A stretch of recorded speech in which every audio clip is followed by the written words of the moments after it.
Hey everyone, my name is John. Welcome back to the 5-point Google Ads audit. We are in the third module looking at keywords and search terms. I think this is sort of classically what people think of when they think of a Google Ads audit. It's definitely a lot of fun. At least I think it's fun. I don't know why. However, we don't start here because this isn't going to fix anything if all the other stuff that we've looked at prior to this isn't working. Let's dive in. So this is one of the highest impact checks in any Google Ads account. Keywords tell Google what you want to show for. Search terms show what you actually paid for. That's the reflection of the user's actual search. Search terms search on Google. Keyword are sort of the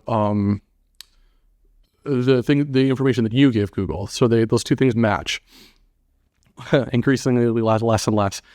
So I open the search terms report and look for two things first. So you can find that here under search terms. I'm just jumped into insights and reports and I'm clicking on search terms. Let's once again just make sure we're looking at a relevant time frame. 30 days is good.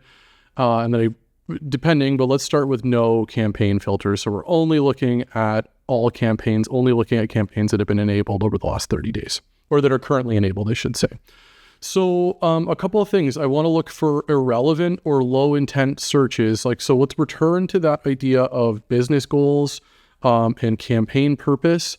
Are these informational searches that don't relate to the campaign goal?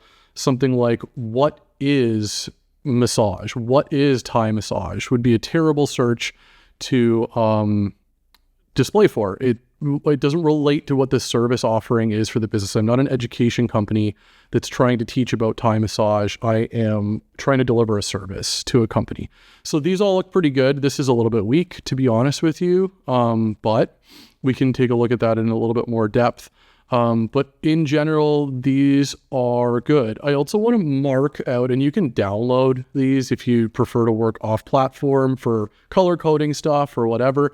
I want to mark irrelevant searches, low intent searches, brand searches, and competitor searches, and mark those differently because those are good areas to segment into either their own ad group or their own campaign.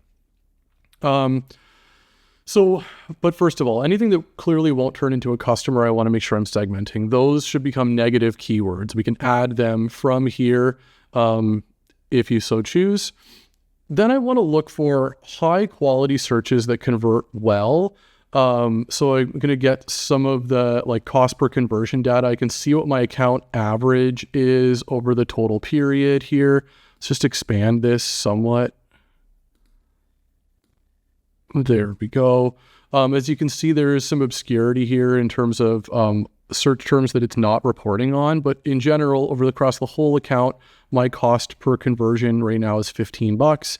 I can see if there are specific keywords that are super overperforming that. This is a brand term, that's to be expected. Similarly, brand term, that's to be expected. But this one is really interesting. So this is not a brand term, and yet we are this is performing better in this case slightly than this service term is performing better than a brand term. I want to really investigate this and see if there's an opportunity to continue to expand what's possible with Couples Massage Lethbridge in this case. If something is performing consistently, maybe it deserves its own keyword or ad group. Let's continue to investigate this. This step alone can save a huge amount of wasted money. Or it can create a lot more efficiency within the account. Sometimes immediately, same day, next day. If you only do one thing from this audit, make it a priority to consistently check.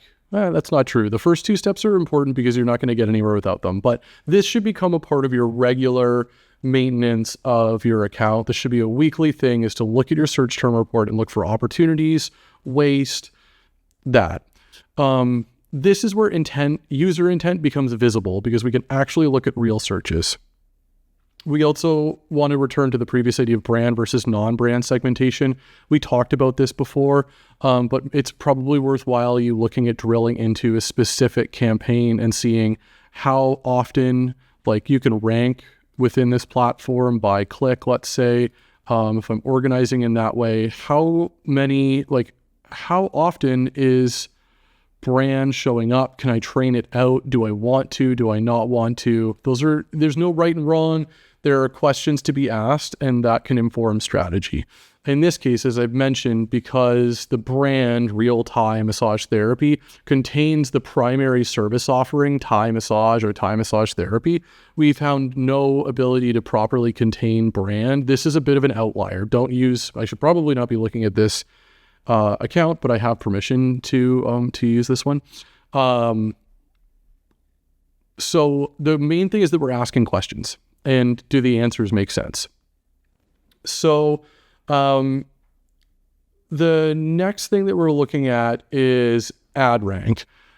So what is ad rank? Ad rank, it's important to understand the concept here. So ad rank is Google's way of deciding which ads show and where they appear on the page.